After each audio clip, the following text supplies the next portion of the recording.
சந்தோஷத்தை ஒரு நாள் வேண்டான்னு துதறி எறிந்துட்டு தேவனுடைய ஜனங்களோடு துன்பம் அனுபவிக்க தன்னை ஒப்பு கொடுத்தான். அது எவ்வளவு பெரிய டெசிஷன். அவனுக்கு ஒரு கவலை இல்லாம இந்த ஜனங்களை போனா அவங்க போட்டு அப்படின்னு சொல்லிட்டான். தேவன் அவனோடு பேசினார். இந்த பாவ சந்தோஷத்துக்காக என்னுடைய ஜனங்களை நீ விடாத. ஒரே நாள்ல முடிவெடுத்தான். அவன் வந்தான். 26வது வசனம் சொல்கிறது, இனி வரும் பலன் மேல் அவன் கண்ணோக்கமா இருந்தான். அதான் முன்னானவை. இனி வரும் பலன் இன்னைக்கு இருக்கிற பலன் இல்லை. ஒரு நாள் மரணம் நம்மளை சந்திக்கும்.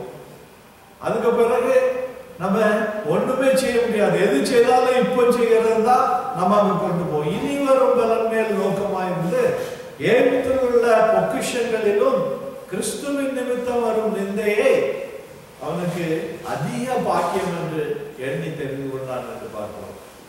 கிறிஸ்துவின் நிமித்தம் வரும் நிந்தையை அதிக பாக்கியம் என்று தெரிந்து கொண்டான். ஏகத்தில் உள்ள பொக்கிஷங்கள் எல்லாம் வேண்டாம் சொல்லிட்டான். இன்னைக்கு நம்ம எப்படி இருக்கிறோம்? பொக்கிஷங்களை தேடி விடுகிறோமா? ஒருவேளை நம்ம நினைச்சுட்டு இருக்கலாம், நான் அப்படியெல்லாம் இல்லைன்னு சொல்லிட்டு. ஆனா தேவன் இருதயத்தை பார்க்கிறார். பொக்கிஷத்தை பெற்றுக்கொள்வதற்காக என்னென்ன முரட்டாட்டு ஆக்ஷன் நம்ம பண்ணுகிறோம். பொய்யான சாட்சி, கவர்மெண்ட் பேப்பர்ல பொய்களை எழுதி கொடுக்கிறோம். நம்ம நினைச்சுக்கிறோம் உதவி வருதுன்னு சொல்லிட்டு. God doesn't like that, because liars will not enter into the kingdom. பொய்யர்கள் பரலோக ராஜ்யத்தை சுதந்தரிப்பதில்லை என்று பைபிள்ல தெளிவா பிளாக் அண்ட் ஒயிட்ல எழுதி வச்சிருக்குது. தெளிவா எழுதி வச்சிருக்கு.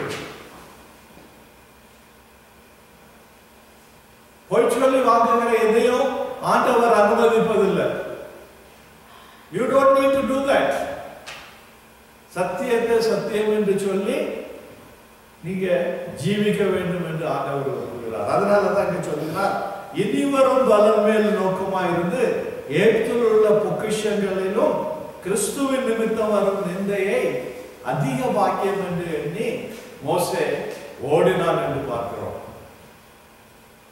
பல நேரத்தில் நம்ம உலக வாழ்க்கையின் ஓட்டத்துல இந்த காரியங்களை மறந்துடும். நம்ம ஓட்டம் பின்னானவைகளை நோக்கி இல்லை, முன்னானவைகளை நோக்கி. உலகத்தில் உள்ள காரியங்களை நோக்கி இல்லை, மேன்மையான காரியங்களை நோக்கி. நம்ம வாஸ்தவம் கிறிஸ்துவுடனே கூட எழுந்ததுண்டானால் கிறிஸ்து தேவனுடைய வலது பாசத்தில் வீட்டிற்கும் மேலானவைகளை தேடுங்கள் என்று வேதம் சொல்லுகிறது. அடுத்தபடியாக முதலாவது பார்த்தோம், மாம்ச கட்டுகளில் இருந்து விடுபட வேண்டும். இரண்டாவது, பாவத்தையும் உலகத்தையும் உதறி தள்ள வேண்டும். பாவத்தையும் உலகத்தையும் உதறி தள்ள வேண்டும். ஒரு இல்லஸ்ட்ரேஷன் இருக்கும். நார்த் கரோலினா என்ற ஒரு ஸ்டேட் இல்லையா, அங்க ஒரு பாம்பு இருக்குது. அந்த பாம்புக்கு பேர் காரல் ஸ்னேக், டெட்லி பாய்சன் ஸ்னேக், காரல் ஸ்னேக். ஆனா அந்த இடத்துல உள்ளவங்க யாரும் அது கடிச்சு சாகிறது இல்லை. பயங்கர டெட்லி ஸ்னேக். சவுத் கேரளாவில் இருக்கு காரல் ஸ்னேக். ஆனா ராட்டில் ஸ்னேக்னு ஒன்று உண்டு, அது கடிச்சு நிறைய பேர் சாகுறாங்க. ஆனா அந்த காரல் ஸ்னேக் அநேகமா இருந்தாலும் யாரும் சாகிறது இல்லை. எதனாலன்னா அந்த காரல் ஸ்னேக் ஃபேங்ஸ் கிடையாது. ஃபேங்ஸ்னா அந்த பெரிய பல்லு இருக்கும் பாம்புக்கு. இந்த காரல் ஸ்னேக்கு அந்த பல்லு கிடையாது. அதனால இது கடிச்சுன்னா உடனே பாய்சன் உள்ள போகாது. அதுக்கு என்ன செய்யணும், அது கடிச்ச இடத்துல படிச்சுக்கிட்டு தொங்கிட்டு இருக்குமா. தொங்கிக்கிட்டு அந்த சா அரைக்கிறது போல அது கடிச்சுக்கிட்டே இருக்கும். அது அப்படியே வச்சிருந்ததுன்னா பாய்சன் கொஞ்ச நேரம் கழிச்சு இறங்கும். ஆனா இவங்க கடிச்ச உடனே இப்படி உதறிட்டாங்கன்னா shake it off, shake it off. உதறிட்டாங்கன்னா இந்த பாம்பு பாய்சன் உள்ள ஏறாது, கீழே விழுந்துடும். அதனால யாரும் சாப்பிடல. ராட்டில் ஸ்னேக் அப்படி இல்லை, அது பிடிச்ச உடனே ஃபேனுக்கு உள்ள போயிடும், அதுல பாய்சன் இறக்கிடும். அப்போ இந்த பாவம்ன்றது அப்படிதான் நம்மளை பிடிச்சிட்டு இருக்குது, இந்த காரல் ஸ்னேக் போல. ஆனா நம்ம உதவுறதுக்கு தைரியம் இல்லை. என்ன செய்யறோம்? அதை விட்டு கொடுத்துக்கிட்டே இருக்கிறோம். அது நம்மளை கொஞ்சம் கொஞ்சமா என்ன செய்யுது? அமுக்கி அமுக்கி அமுக்கி கடைசியில் அந்த பாய்சன் உள்ளே இருக்கு. இதை குறித்து பவுல் எழுதுகிறார். எபிரேயர் 12வது அதிகாரம் 1வது அதிகாரம் 1வது வசனம் 2வது வசனம். Hebrews chapter 12 verse 1 and 2. ஆகையால் மிகம் போன்ற இத்தனை திரளான சாட்சிகள் நம்மை சூழ்ந்து கொண்டிருக்க பாவமான யாவற்றையும் நம்மை சுற்றி நெருங்கி நிற்கிற பாவத்தையும் தள்ளிவிட்டு விசுவாசம் துவக்கிறவர்களும் முடிக்கிறவருமாயிருக்கிற இயேசுவை நோக்கி நமக்கு நிற்கிற ஓட்டத்தின் பொறுமையோடு ஓடக்கவோ. விசுவாசத்தை தொடங்குகிறவரும் முடிக்கிறவருமாகிய இயேசுவை நோக்கி நமக்கு நியமித்திருக்கிற ஓட்டத்திலே பொறுமையோடு, லாங் சஃபரிங். பொறுமையை பற்றி நேற்றைக்கு நம்ம பேசணும். எப்படி ஓடணும்? லாங் சஃபரிங்கோட. எதெல்லாம் உதறி விட்டு ஓடணும்? இந்த பாம்பை உதறினது போல என்னத்தை உதறணும்? நம்மை சூழ்ந்து கொண்டிருக்கிற பாரமான யாவற்றையும். பாரமான என்னதையும் தூக்கிக்கிட்டு நம்ம ஓட முடியாது. பொருளாசை எல்லாத்தையும், உலக இச்சைகள் எல்லாம் தூக்கி போட்டுட்டு ஓடணும்னா we will not finish the race. பாரமான யாவற்றையும், அது கூட என்ன சொல்லி இருக்குது? நம்மை சூழ்ந்து கொண்டிருக்கிற பாரமான யாவற்றையும், நம்மை சுற்றி நெருங்கி நிற்கிற பாவங்களையும். அதாவது எல்லா பாவங்களும் நெருங்கி நிற்காது. ஏதாவது ஒரு பாவம் ரொம்ப நெருங்கி நிற்கும். அதை நம்ம ஐடென்டிஃபை பண்ணணும். எல்லாருக்கும் ஒரே பாவம். சிலருக்கு பணம், சிலருக்கு அந்தஸ்து, சிலருக்கு மற்றவங்களை விட நான் நல்லா இருக்கணும். பல விதமான நெருங்கி நிற்கிற பாவங்கள். தூரத்தில் இருக்கிற பாவம் வந்து நம்மளை ஒருவேளை சிறைப்படுத்த முடியாது. நீங்க யோசித்து பாருங்க, எந்த பாவம் நம்மளை நெருங்கி நிற்குது, நம்மளை எப்பவும் விழ தள்ளுது. அந்த பாவங்களை உதறி தள்ளணும்னு சொல்லப்படுது. பாவமான யாவற்றையும் நெருங்கி நிற்கிற பாவங்கள். நெருங்கி நிற்கிற பாவம்னா யோசித்து பாருங்க கொஞ்ச நேரம். எந்த பாவத்துல நம்ம அடிக்கடி நம்முடைய கான்சியஸ் நம்மளை குத்திட்டு இருக்குது, நம்ம விழுந்து போகிறோம்? என்ன ஆசை? பெண் ஆசையா, மண் ஆசையா, பொன்னாசையா? நெருங்கி நிற்கிற பாவம். It can be anything. தேவன் அல்லாத மற்ற ஆசைகள் எதுவா இருந்தாலும் சரிதான். சிலருக்கு பெரிய எஜுகேஷன் வேணும், 24 hours உலக புஸ்தகங்களை படித்து பெரிய ஸ்காலர் ஆகும். That can be a snap, getting away from the Lord. இது என்ன சொல்லப்பட்டிருக்கிறது? நெருங்கி நிற்கிற பாவங்களை உதறி தள்ளிவிட்டு, பாரமான யாவற்றையும் தள்ளிவிட்டு. ஒரு இது ஒலிம்பிக்ல ஓட போறோம், கழுத்துல ஒரு 5 கிலோ மாலை, 5 கிலோ கோல்டு போட்டுக்கிட்டு, இடுப்புல ஒரு பெரிய இதையும் கட்டி ட்ரௌசரையும் போட்டுட்டு ஓடணும்னா அவங்க வின் பண்ணுவாங்க. அவன் ஓடணும்னா he has to put on the minimum dress so that he can run fast. அதான் சொல்றார், பாரமான ஸ்பிரிச்சுவல் ரன்னுக்கு தேவையில்லாத பாரமான எல்லாவற்றையும், ஆவிக்குரிய ஓட்டத்துக்கு தேவையில்லாத எல்லாவற்றையும் தூரம் போடு. அதே போல நெருங்கி நிற்கிற பாவம், அங்க இருக்கிற பாவம் இல்ல, அது நம்மள ஒண்ணும் செய்யாது.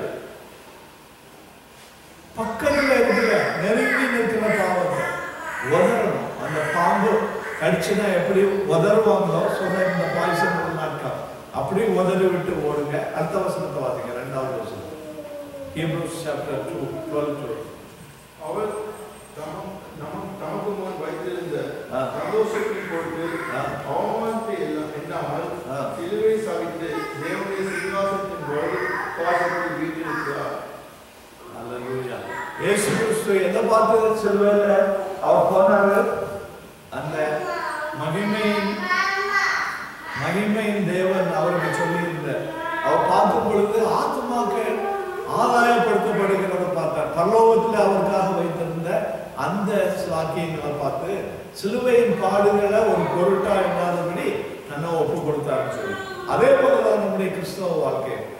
கிறிஸ்துவுக்காக பாடுபடுறதுக்கு என்னுடைய உலக இச்சைகளை தூக்கி எறிஞ்சுக்கிட்டு நான் மோசேயை போல என்ன ஒப்பு கொடுக்கிறேன், அல்லது ஏனோக்க போல ஆண்டவரோடு நான் சஞ்சரித்திருப்பேன் என்று சொல்லி ஓட வேண்டும். அப்போ shake it off is the only means. மூன்றாவது லக்கை நோக்கி தொடர்கிறேன் என்று பவுல் சொல்கிறார். லக்கு, அதாவது we should know what is our target, goal எங்க அப்படின்னு தெரிஞ்சாதான் நம்ம அது ஓட முடியும். எப்பவும் நம்முடைய டார்கெட் மேலோக வாழ்க்கையை குறித்துதான் இருக்கும். ரோமன் 8வது அதிகாரம் 28-30 வரை வாசிக்கலாம். ரோமன்ஸ் 8:28-30.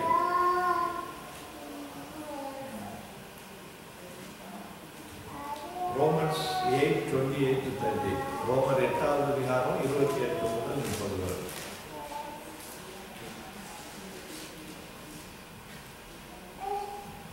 அன்றையும் அவருடைய தீர்மானத்தின்படி அழைக்கப்பட்டவர்களாய் தேவனிடத்தில் அன்பு கூறுவர்களுக்கு சகலதும் நன்மைக்கு எதுவாக நடக்கிறது என்று அறிந்திருக்கிறோம். நம்முடைய குமாரன் அநேக சாதனங்களுள்ளே முதல் போராக இருக்கிற பொருட்டு தேவன் எவர்களை முன்குறித்தாரோ அவர்களை தமது குமாரனுடைய சாயலுக்கு ஒப்பாய் இருப்பதற்கு முன்குறித்திருக்கிறார். எவர்களை முன்குறித்தாரோ அவர்களை அழைத்தும் இருக்கிறார். எவர்களை அழைத்தாரோ அவர்களை நீதிமான்களாயும் இருக்கிறார். எவர்களை நீதிமானாக்கிறோ அவர்களை மகிமைப்படுத்தியும் இருக்கிறார். அப்போ God has already chosen us. அந்த எண்ணம் நமக்குள்ள எப்பவுமே இருக்கணும். நம்ம உலக இச்சைகள்ல நம்ம வீணாக நம்முடைய நேரத்தை கழிக்காதபடி தேவன் என்ன தெரிந்து கொண்டிருக்கிறார், என்ன அழைத்திருக்கிறார், என்ன நீதிமான் ஆகியிருக்கிறார். நான் நீதிமான், I am a saint. That's what the Bible says. கர்த்தர் அழைத்த ஜனங்களை அவர் குறித்திருக்கிறார். அதனால இயேசு கிறிஸ்துவினால் பிதா என் கையிலே கொடுத்த ஒருவரை நான் இழந்து போகவில்லை, except the son of perdition. கேட்டின் மகனாகிய அந்த யூதாசை தவிர வேற யாரையும் நான் இழந்து போகலன்னு இயேசு கிறிஸ்து சொல்கிறார். கேட்டின் மகனாகிய யூதாஸ் எதனால இழந்து போனான்? அவன் முதல்ல இருந்தே உலகத்துக்கு அடிமையா இருந்தான், பிசாசின் மகனா இருந்தான். அவனுடைய எண்ணமெல்லாம் எப்படியாவது இயேசு ராஜா ஆயிட்டாருன்னா நான் மந்திரியா இருக்கலாம்னு சொல்லிட்டு அவனுடைய நோக்கம் எல்லாம் நான் இடத்துல இருந்தது. இயேசுவெல்லாம் பின்பற்றிட்டு இருந்தான், இயேசு கூட தான் போனான். அவனுக்கு நோக்கம் எல்லாம் இயேசு கிறிஸ்துவின் உலக ஆசைகளின் மேல இருந்தது. இயேசு கிறிஸ்து சொன்னார், நான் இந்த உலகத்துக்கு ராஜாவா வரல, உலகத்துக்கு சேவை செய்ய வந்தேன். I came to serve. அவனுடைய எண்ணம்லாம் இவருக்கு இவ்வளவு அதிகாரம் இருக்குது, இவ்வளவு அற்புதம் செய்கிறாரு, ஒரு நாள் இவர் ராஜா ஆயிடுவார், அதனால இவர் ராஜா ஆயிட்டாருன்னா கூட மந்திரி ஆயிடலாம் அப்படின்னு சொல்லிட்டு இருந்தான். அது நிறைவேறாத சூழ்நிலை வந்த போது அவன் தேவனை மறுதளித்தான், போய் சொல்லி அவரை காட்டி கொடுத்தார். அதனாலதான் இயேசு கிறிஸ்து சொன்னார், எனக்கு நீர் கொடுத்த எல்லோருமே ஒருவரே நான் அளந்து போகல, except the son of perdition. அதனால we should not have the character of the son of perdition. கேட்டின் மகனாகிய யூதாசனுடைய ஆசைகள் நம்முடைய வாழ்க்கையில இருந்துன்னா நம்மளும் அதே போல நம்முடைய ஓட்டத்துல அவர் அழைத்த அழைப்பை இழந்து போயிடுவோம். அதனாலதான் இங்க சொல்லுகிறார், பின்னானவைகளை மறந்து முன்னானவைகளை நோக்கி ஓடுங்கள்.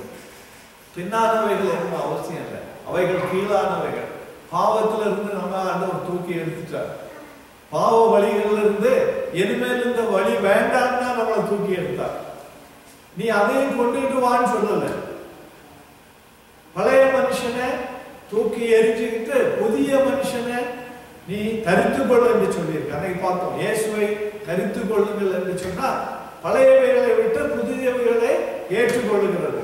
கிறிஸ்துவுக்குள்ளே ஆவியின் காரியங்களை ஏற்றுக்கொண்டு சரீரத்தின் காரியங்களை தூக்கி எறிந்து விடுகிறது. பின்னானவைகளை மறந்து முன்னானவைகளை நோக்கி ஓட வேண்டும் என்றால் நீதிமொழிகள் 24:16 வாசிப்போம். நீதிமான் 7 தரம் விழுந்தாலும் அவன் எழுந்திருப்பான் என்று சொல்லப்பட்டிருக்கிறது. நீதிமொழிகள் 24:16.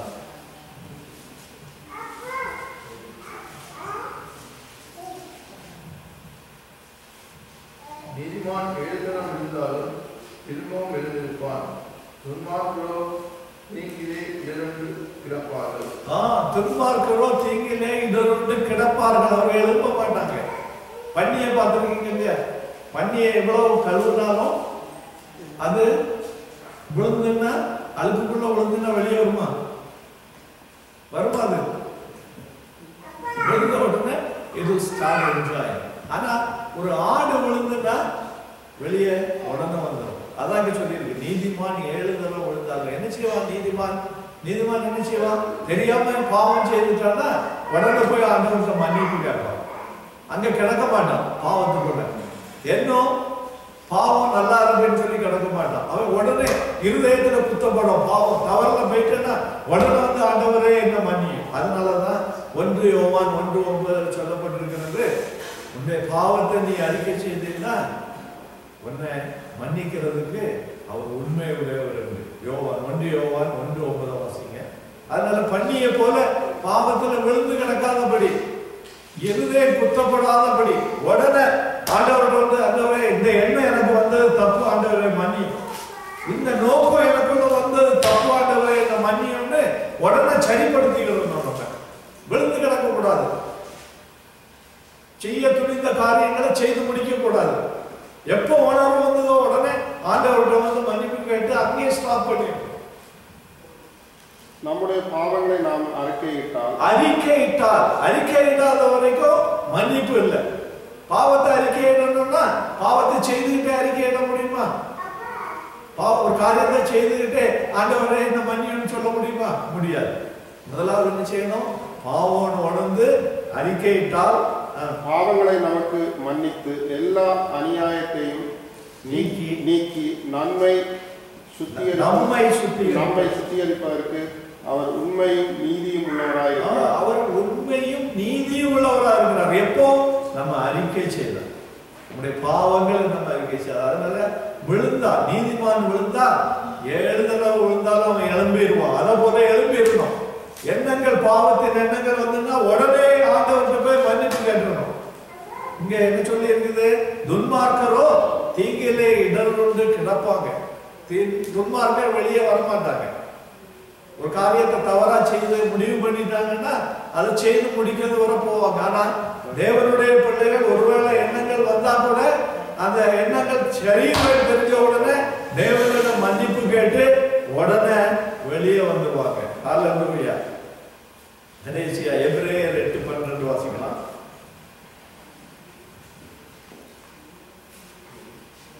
எபிரேயர் 8:12. Hebrews 8:12.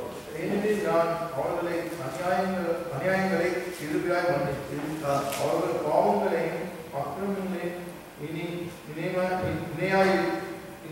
நினையாமல் இருப்பேன் என்று கர்த்தர் சொல்லுகிறார். அவர் சொல்லுகிறார், உங்களுடைய பாவங்களையும் அநியாயங்களையும் நான் கிருபையால் மன்னித்து இனிமேல் அவைகளை நினைப்பதில்லை.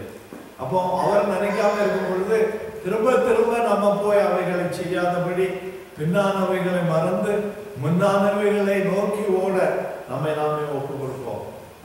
ஹல்லேலூயா. இந்த நேரத்தில் தேவ சமூகத்தில் நம்ம அமர்ந்திருக்கிறோம். இயேசு கிறிஸ்து செய்து முடித்த எல்லா காரியங்களின் நோக்கமும் மேலான ஒரு ஸ்தானத்தை நமக்கு ஆயத்தப்படுத்தி இருக்கிறார். ஒரே நோக்கம், அதை நாம் போய் பற்றி கொள்வதற்காக. பவுலுக்கு பெரிய ஊழியக்காரர், எவ்வளவு ஊழியர்கள் செய்த பிறகும் நமக்கு அவருடைய வயசான காலத்தில் சொல்லுகிறார், நான் பற்றி கொண்டேன் என்று ஒரு நாளும் நினைக்கிறது இல்லை. கடைசி நிமிஷம் வர பின்னானவைகளை நோக்கி பார்க்காதபடி முன்னானவைகளை நோக்கி நான் ஓடிக்கொண்டிருக்கிறேன். அதனாலதான் வேதம் சொல்லுகிறது, நிற்கிறவன் நான் நிற்கிறேன் என்று சொல்லாதபடி, விழுந்து விடாதபடி ஒவ்வொரு நாளும் தன்னை காத்துக்கொள்ள வேண்டும். நிற்கிறேன் என்று சொன்ன பலர் விழுந்து போனார்கள். ஒரு நாளும் it should not be a fright. நம்ம நிற்கிறது தேவனுடைய கிருபை. நம்ம நிற்கிறது தேவன் நம்மை தெரிந்து கொண்டதுனால. நம்ம நிற்கிறது தேவன் நம்மை அழைத்ததுனால. நம்ம நிற்கிறது தேவன் என்னை நீதிமானாக்குனதுனால, என்னுடைய சுய முயற்சியினால் இல்லை. அதனால ஒவ்வொரு நாளும் தேவனுடைய சித்தத்துக்கு நம்மை நாமே ஒப்பு கொடுப்போம். பின்னானவைகளை தூக்கி எறிந்து விட்டு, பாரமானவைகளை தூக்கி எறிந்து விட்டு, நெருங்கி நிற்கிற பாவங்களை உதறிவிட்டு தேவன் நமக்கு நியமித்திருக்கிற அநேக சாட்சிகள் நமக்கு முன்னால ஏனோக்கு, மோசே, யோசப் அவர்களை போல நாமும் தேவனை நோக்கி உத்தமத்தோடு ஓட நாமே ஒப்பு கொடுப்போம். இந்த நேரத்தில்